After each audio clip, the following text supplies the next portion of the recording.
Hey guys, thanks for tuning in. So in this video, we're going to discuss the use of a super common recovery technique by athletes, cold water immersion therapy, or is most commonly known, ice baths.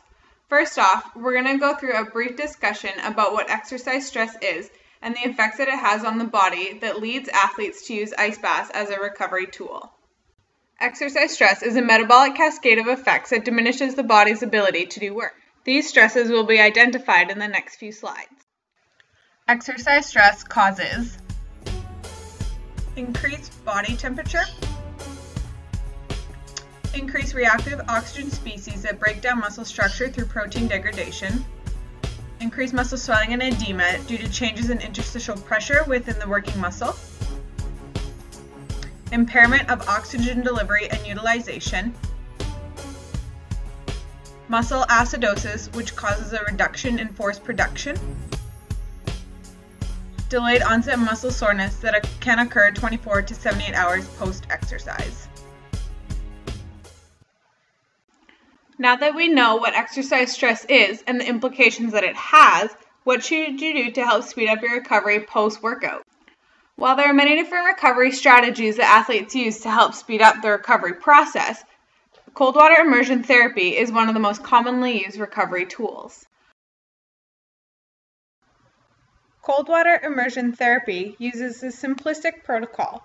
All you need is a tub, bags of ice, a thermometer, and a stopwatch.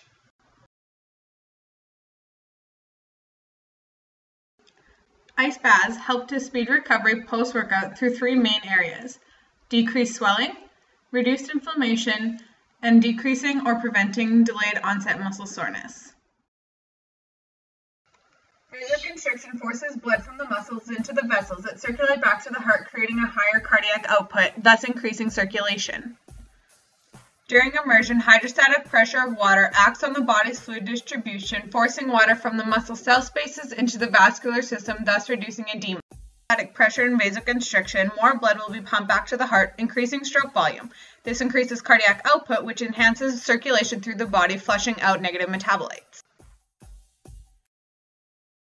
So after looking at the effects of exercise and the reasons why we use an ice bath, let's look at the protocol at hand. The protocol is pretty simple. You want to fill up a tub with the cold water and the bags of ice.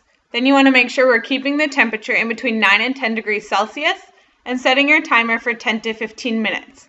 It's not recommended that you exceed 15 minutes in order to avoid thermal injuries such as hypothermia or frostbite.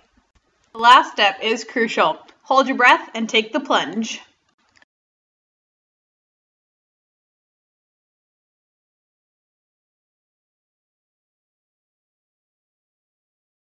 Of the research that has been conducted, there are consistent beneficial findings of cold water immersion. These include injury prevention, faster recovery times, a reduction in DOMS and inflammation, less muscle pain and stiffness, and it helps in the treatment of heat-related illnesses such as stroke.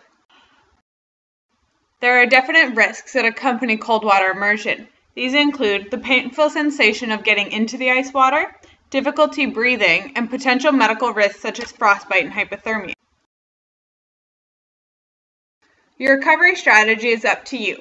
Whatever makes your recovery time faster and makes your body feel the best it can post-workout is a strategy you should stick with. If you would like to learn more about the information presented in this video, please refer to the following studies.